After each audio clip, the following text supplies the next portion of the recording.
rock going down to the, it's like a, usually like a 6 or 7 foot, 10-foot drop covering the road now. See the water rushing in right there?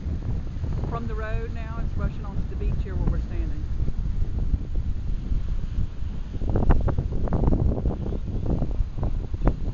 These are things we never have. We never have waves, ever, not even any kind of waves at all.